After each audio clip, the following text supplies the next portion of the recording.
آپ یہ سب کب سے پینے لگے؟ میں نے آپ کو کبھی پہلے نہیں دیکھا، اس نے بڑے سرد لہجے میں کہا۔ اس کا لہجہ، اس کی لرزتی آواز اور آنسوؤں سے لبریز آنکھیں جیسے سارے راز عیاں کرنے پر تلی بیٹھی تھی۔ تو ثابت ہو گیا کہ مجھ میں ہر برائی موجود ہے پھر، اس نے سپاٹ لہجے میں کہا۔ اربیہا کے حلق میں آنسوؤں کا پھندا سا لگ گیا۔ وہ ایک بار پھر گلاس بھر رہا تھا۔ اربیہا بیٹھ جاؤ۔ اس کا لہجہ بڑا عجیب تھا، دھیما سلگتا ہوا۔ اربیہا خاموشی سے اس کے پیروں کے نزدیک ٹک گئی۔ شاہ فضل کا دل جیسے کسی نے مٹھی میں بھینچ لیا تھا۔ اگر میں اس فیصلے کا اختیار تمہارے ہاتھ میں دوں کہ تم مجھے چھوڑ کر جانا چاہو تو جا سکتی ہو، تو تمہارا فیصلہ کیا ہوگا؟ اس کا لہجہ بڑا سپاٹ تھا۔ یہ کیسا سوال ہے؟ وہ تڑپ کر بولی۔ میں تمہارے جواب کا انتظار کر رہا ہوں، اس نے کہا۔ وہ پھٹ سی پڑی۔ آپ ہمیشہ مجھ سے اتنے مشکل سوال کیوں کرتے ہیں؟ آپ کو مزہ آتا ہے نا مجھے مشکل میں ڈال کر؟ وہ سسک اٹھی۔ شاہ فضل نے خالی گلاس ٹیبل پر پٹخا اور اس کا ہاتھ پکڑ کر اسے اپنے برابر بٹھا لیا۔ دونوں ہاتھ سختی سے اس کے شانوں پر جما دیے۔ میری بات کا جواب دو اربیہا، میں پاگل ہو رہا ہوں۔ اس نے وحشت سے اس کے شانے جھنجھوڑ ڈالے۔ وہ زور زور سے رونے لگی۔ میرے پاس کوئی جواب نہیں ہے، وہ سسکیوں کے درمیان بولی۔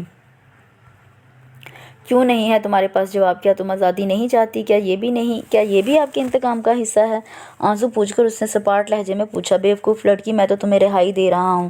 وہ تلخی سے ہنسا۔ رہائی؟ آپ مجھے ہمیشہ کے لیے رہائی دے دیں، مجھے جان سے مار ڈالیں۔ اربیہا، تم سمجھتی کیوں نہیں ہو؟ تمہیں کیسے بتاؤں؟ وہ زچ ہو گیا۔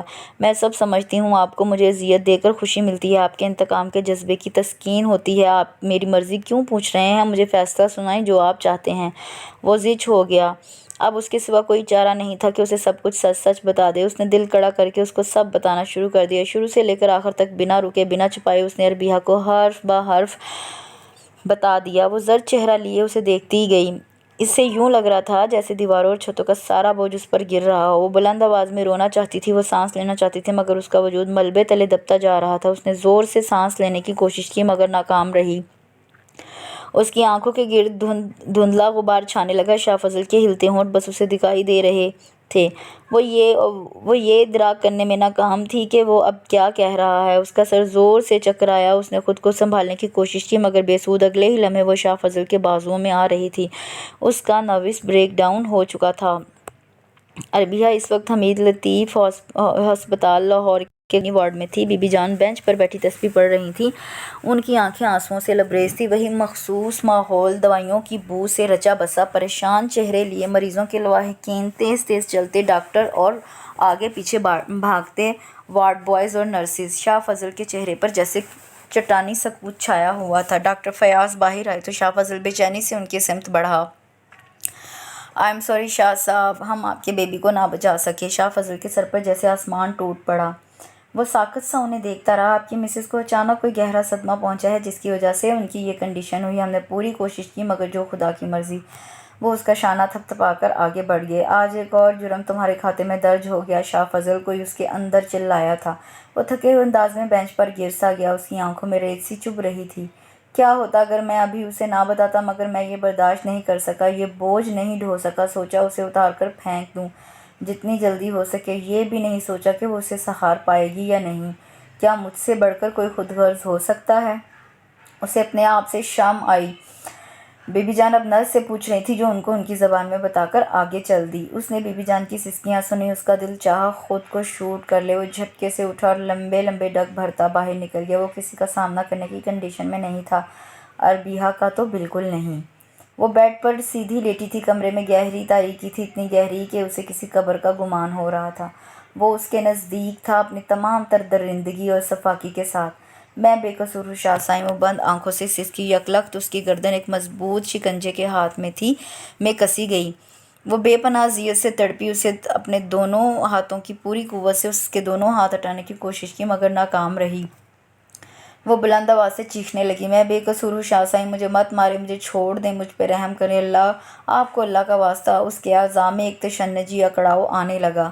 اس کی سانس ٹوٹ رہی تھی۔ اس کے وجود کو جھٹکے سے لگنے لگے۔ یک بیک دوڑتے قدموں کی آوازیں آنے لگیں۔ دھاڑ کی آواز سے دروازہ کھولا گیا اور اس کے ساتھ ہی اس کی آنکھ کھل گئی۔ ساکت اور احساس سے آری نگاہ یک ٹک چھت کو گھور رہی تھی۔ پتہ نہیں کون اس پہ جھکا تھا۔ اگلے ہی لمحے اس نے اپنے دائیں ہاتھ پر سوئی کی چبھن محسوس کی اور اس کے کچھ دیر بعد وہ دوبارہ غنودگی میں جا چکی تھی۔ بی بی جان گمسم سی اس کی حالت دیکھ رہی تھی۔ پتہ نہیں اربیہا نے کون سا ڈراؤنا خواب دیکھا تھا جو یوں مدہوشی کے عالم میں اس قدر تکلیف اور شدت سے چلا رہی تھی۔ مزاد اس کے وہ الفاظ، وہ گونگ سی تھیں۔ فضل کیا کر بیٹھی ہو اس بچی کے ساتھ، وہ ہولتے ہوئے سوچ رہی تھی۔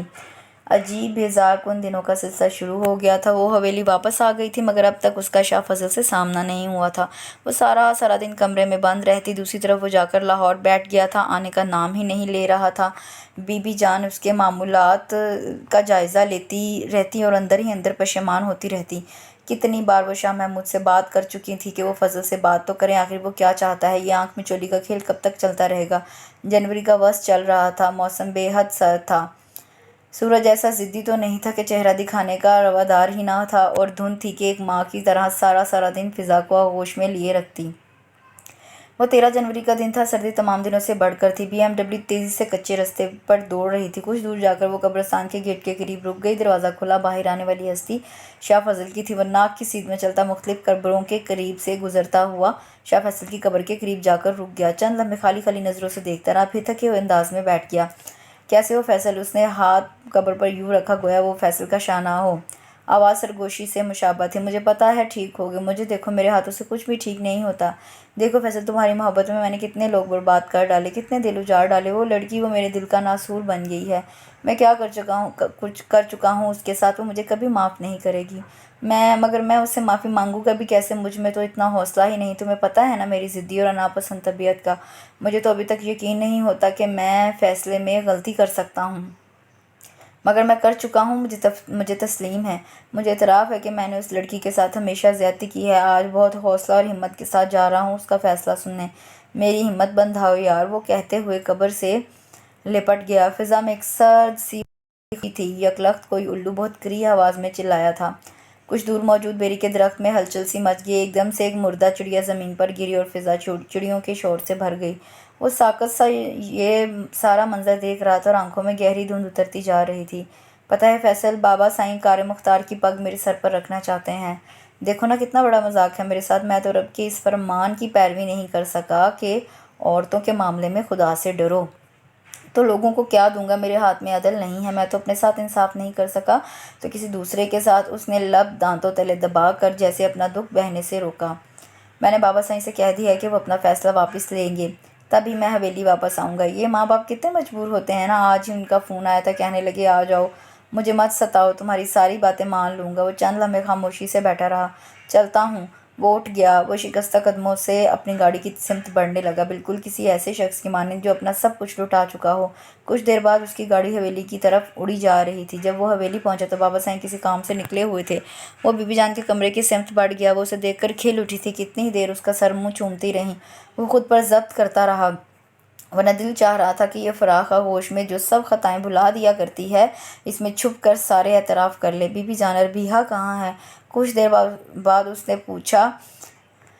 وہ تو جیسے بھری بیٹھی تھیں، اپنے کمرے میں ہوگی اور کہاں۔ مجھے تو اس لڑکی کی سمجھ نہیں آتی فضل۔ مانتی ہوں اس کے ساتھ غلط ہوا، مگر لوگوں کے ساتھ اس سے بھی بڑے حادثے ہو جاتے ہیں۔ یوں سب چھوڑ چھاڑ کر تو کوئی نہیں بیٹھتا۔ میں تو ہار بیٹھی سمجھا کر۔ دل چاہتا ہے تو کھانا کھا لیتی، ورنہ سارا دن پڑی رہتی ہے، منہ سے کچھ نہ بولنے کی گویا قسم کھائے بیٹھی ہے۔ وہ بولتی جا رہی تھی، وہ انسنی کر گیا۔ میں بہت تھک گیا ہوں بی بی جان، میں اپنے کمرے میں جا رہا ہوں، کھانا کھانے کا موڈ نہیں میرا۔ کسی کو مت بھیجیے گا۔ وہ چادر سنبھالتا اٹھ گیا۔ اس کے قدم تیزی سے مردان خانے کی سمت بڑھ رہے تھے۔ وہ دروازہ کھول کر اندر داخل ہوا۔ اربیہا اس کو کھڑکی میں کھڑی نظر آئی۔ اس کی دروازے کی طرف پونچھ تھی۔ دروازہ کھلنے کی آواز پر اس نے مڑ کر دیکھا، وہ وہیں جامد ہو گئی۔ وہ وہیں کھڑا اسے دیکھنے لگا۔ نظروں کا تصادم ہوا۔ اربیہا نے پلکیں جھکا لیں۔ وہ آہستگی سے چلتا اس کے سامنے آ کھڑا ہوا۔ مجھے تمہارا فیصلہ چاہیے اربیہا۔ اس کا لہجہ بڑا پرسکون اور ٹھنڈا تھا۔ کیسا فیصلہ؟ اس کی آواز میں تندی اور چہرے پر سرکشی تھی۔ شاہ فضل نے جیسے اس لمحے بے پناہ ضبط کیا تھا خود پر۔ تم جانتی ہو؟ نہیں، میں نہیں جانتی، آپ بتائیں، وہ چیلنج کرنے والے انداز میں بولی۔ یہاں سے چلی جاؤ اربیہا۔ اس کا لہجہ بڑا دھیما اور ایک التجا سمیٹے ہوا تھا۔ اربیہا نے حیرانی سے اسے دیکھا۔ آپ شاید بھول رہے ہیں شاہ فضل، خون بہا میں آنے والی عورتوں کو طلاق نہیں دی جاتی۔ وہ طنزیہ انداز میں یاد دہانی کروا رہی تھی۔ میں اس روایت کو بدل دوں گا، اس نے یقین دلایا۔ وہ بے ساختہ قہقہہ لگا کر ہنس پڑی۔ شاہ فضل نے اسے پہلی بار ہنستے ہوئے دیکھا تھا۔ اس کے ہموار چمکدار دانت بڑے خوبصورت تھے، مگر ہنستے ہوئے اس کی آنکھوں میں پانی بھر آیا تھا۔ وہ خاموشی سے اس پر نظریں جمائے اسے دیکھتا رہا۔ میں نے آپ سے زیادہ خود غرض انسان اپنی زندگی میں نہیں دیکھا۔ آپ کو اب لگنے لگا ہے کہ میں بے قصور ہوں؟ بے قصور تو میں دونوں صورتوں میں ہوں۔ جرم منصور لالا کا تھا یا نہیں، اس بحث سے بالا تر چلیں مان لیتی ہوں کہ آپ کو غصہ تھا، شدید دکھ تھا اپنے بھائی کا، اور اسی غم و غصے کو غلط کرنے کے لیے آپ نے ہمیشہ مجھے نشانہ بنایا، نہ صرف نفسیاتی تسکین بلکہ جنسی اور جسمانی تسکین کا بھی۔ آپ کی خود غرضی کا پہلا ثبوت۔ دوسرا، تب جب آپ نے اپنی اولاد کے لیے، اپنے وارث کے لیے مجھے اپنے برابر جگہ دی، اور اب جب وہ نہیں رہا تو یہ سزا ہے میرے لیے یہ کہ میں یہاں سے چلی جاؤں۔ وہ بالکل بدلے ہوئے لہجے میں بول رہی تھی۔ بس کرو اربیہ، اس کی برداشت جیسے ختم ہونے کو تھی۔ آپ کیوں نہیں بس کر دیتے؟ ترس نہیں آتا آپ کو مجھ پر؟ وہ پھٹ پڑی۔ زور زور سے روتے اس نے شاہ فضل کا گریبان تھام لیا۔ ایک گولی اتار دے میرے سینے میں تاکہ آپ کو سکون مل جائے، مار ڈالے مجھے۔ وہ بلک رہی تھی۔ وہ سناٹے میں رہ گیا۔ اس نے دونوں ہاتھ اربیہ کے شانوں پر جما دیے۔ سزا تو تم مجھے سناؤ، جانتی ہو کیا کہا ڈاکٹرز نے؟ یہ کہ تمہاری یہ کنڈیشن، یہ باشن کسی ذہنی جھٹکے اور ٹینشن کا نتیجہ ہے۔ تو قصوروار میں ہوا نا؟ اگر میں خود پر ضبط کر لیتا تو شاید ایسا نہ ہوتا، مگر میں نے ایسا نہیں کیا، اس لیے تم سے کہہ رہا ہوں اربیہ چلی جاؤ، چھوڑ کر چلی جاؤ یہاں سے۔ اس نے ہاتھ ہٹا لیا اور دم ساتھ لیا۔ فیصلے کی گھڑی آن پہنچی تھی۔ اربیہ زرد رنگت اور پھیلی ہوئی آنکھوں سے اسے دیکھ رہی تھی۔ مجھے تم سے صرف یہ کہنا ہے کہ میں تمہیں کچھ نہیں دے سکتا، تمہاری عمر ہی ابھی کیا ہے، زندگی میں تمہیں سب مل جائے گا، خون اور کوئی بہت اچھا شخص۔ مجھ سے تمہیں کیا ملا؟ کچھ نہیں، کچھ بھی تو نہیں۔ جاؤ جاؤ، وہ تھکے ہوئے انداز میں کہہ رہا تھا۔ اربیہ کے ہاتھ جو ابھی تک اس کے گریبان پر تھے بہت آہستگی سے پہلوؤں میں گر گئے۔ چلی جاؤں یہاں سے؟ وہ کھوئے انداز میں بولی۔ کہاں چلی جاؤں؟ یہ تو میں بھی جانتی ہوں، آپ بھی جانتے ہیں کہ حویلی کی بیٹیوں کی قسمتیں کبھی نہیں بدلتی، لیکن اربیہ اس نے کچھ کہنا چاہا۔ نہیں شاہ سائیں، اب اور کچھ نہیں۔ آپ اپنا ریکارڈ صاف رکھنے کے لیے، اپنے آپ کو اس احساس جرم سے چھٹکارا دلانے کے لیے چاہتے ہیں کہ میں یہاں سے چلی جاؤں، مگر ایک بار پھر آپ نے خود غرضی دکھا رہے ہیں۔ کیا ضمانت ہے آپ کے پاس میری خوشیوں کی، میرے سکون کی؟ جو چیز آپ مجھے نہیں دے سکے، آپ کیسے توقع کر سکتے ہیں کہ وہ کوئی اور شخص مجھے دے پائے گا؟ کیسے؟ کیا آپ نہیں جانتے اس معاشرے میں طلاق یافتہ عورت کی حیثیت کیا ہے، اور آپ یہ سوچے بیٹھے ہیں کہ کوئی اور اچھا سا شخص میری زندگی کی ساری کمیوں کو پورا کر دے گا؟ میری سمجھ میں نہیں آ رہا میں آپ کی بے وقوفی پر ہنسوں یا روں۔ میں آپ کو بتاتی ہوں شاہ سائیں کہ کیا ہوگا۔ جب اربیہ یہاں سے ماتھے پہ ٹھکرائی ہوئی عورت کا داغ لے کر جائے گی تو اس کے اپنے ماں باپ اسے بوجھ تصور کریں گے۔ وہ مجبوراً چند ماہ برداشت کریں گے، پھر اسے کسی اور کے سر لادنے کی سوچیں گے، اور وہ کوئی اور جو کوئی بھی ہوگا، 2-3 بچوں کا باپ، دوسری شادی کا شوقین بوڑھا اور دوسری تیسری بیوی کا امیدوار، کوئی اولاد کا خواہش مند، وہ ان میں سے کوئی بھی ہو سکتا ہے، مگر وہ ہرگز نہیں ہوگا جو آپ سوچ رہے ہیں۔ اور تب کیا حیثیت ہوگی اربیہ کی؟ وہی جو یہاں ہے۔ شاہ فضل کو لگ رہا تھا کہ اس کے وجود کے سینکڑوں ٹکڑے کر دیے گئے ہوں، ہر ٹکڑا ناقابل برداشت اذیت میں مبتلا تھا۔ وہ خود کو اس اذیت سے نجات دلانا چاہتا تھا، وہ چیخنا چاہتا تھا، وہ رونا چاہتا تھا بلند آواز میں، مگر وہ کچھ نہ کر سکا۔ وہ بے بسی کے احساس سے چور اس کے سامنے گر پڑا۔ دیکھو اربیہ، میں کتنا کنگال ہوں، میرے پاس کوئی اچھا عمل، کوئی نرم بات اور کوئی خوبصورت رات نہیں ہے جس کی بنیاد بنا کر میں تمہیں کہہ سکوں کہ تم یہ لے لو، اس کے بدلے مجھے معاف کر دو۔ میں تو اس قابل بھی نہیں کہ تم سے معافی مانگ سکوں۔ وہ لمبا چوڑا مرد، وہ حاکم، پھوٹ پھوٹ کر رو رہا تھا۔ وقت کا کیسا الٹ پھیر تھا۔ وہ خاموشی سے روتی رہی جیسے کچھ کہنا چاہتی ہو۔ ایک بار پھر ایک تاریک اور سیاہ رات ان کے درمیان آ رہی تھی۔ گزری راتوں کی مانند اس میں سختی نہیں تھی، جبر نہیں تھا، اذیت نہیں تھی۔ وہ بیڈ پر ندی کے 2 کناروں کی مانند دراز تھے، اور کوئی نہیں جانتا تھا وہ کب ملنے والے تھے، ملنے والے بھی تھے یا نہیں۔ زندگی ایک بار پھر اپنی ڈگر پر رواں دواں ہو گئی تھی۔ وہی پرانی ڈگر، وہ اسی طرح اس کے آگے پیچھے پھرتی، اس کے کام کرتی، اس کے پیر دباتی، مگر رات ہوتے ہی کسی سنڈریلا کی مانند بدل جاتی، خاموشی سے تکیہ اٹھاتی اور بیڈ کے دوسرے کنارے پر دراز ہو جاتی، اور وہ صرف لب چبا کر رہ جاتا۔ وہ اس فاصلے کو پاٹنا چاہتا تھا، مگر ایک چیز مانے تھی، اور وہ تھا اربیہ کا گریز۔ وہ جانتا تھا وہ اس سے بچ رہی ہے۔ وہ اب تک بڑے ضبط اور حوصلے سے خود پر قابو پا رہا تھا، مگر کب یہ پیمانہ لبریز ہو جائے کوئی نہیں جانتا تھا۔ ان بیزار کن اور سرد مزاج دنوں میں ایک حیرت انگیز بات ندرت کے لیے نثار کا پرپوزل تھا۔ بی بی جان نے ندرت کے سرپرست کی حیثیت سے ہاں کر دی تھی۔ دونوں ہی شاہ فضل کے ملازم خاص کی حیثیت رکھتے تھے، اس لیے اسے بھی کوئی اعتراض نہ تھا۔ وہ 15 جنوری کا دن تھا۔ صبح سے ہی فضا دھند آلود تھی، سرد ہوا گویا ہڈیوں میں گھس رہی تھی۔ شاہ فضل معمول کے کام نمٹا کر لوٹا تو اربیہ اس کے لیے چائے لے آئی۔ اس نے تشکرانہ نظروں سے اسے دیکھا۔ اسے اس وقت چائے کی شدید طلب ہو رہی تھی۔ رات جب وہ اپنے ارد گرد ڈھیروں کاغذات پھیلائے بے حد مصروف تھا، اربیہ نائٹ سوٹ بدلنے کے بعد ڈریسنگ ٹیبل کے سامنے بیٹھی بال بنا رہی تھی۔ دروازہ بجا کر ندرت اندر آئی۔ وہ دونوں کے لیے گرم دودھ لائی تھی۔ سلام شاہ سائیں۔ اس نے دودھ سائڈ ٹیبل پر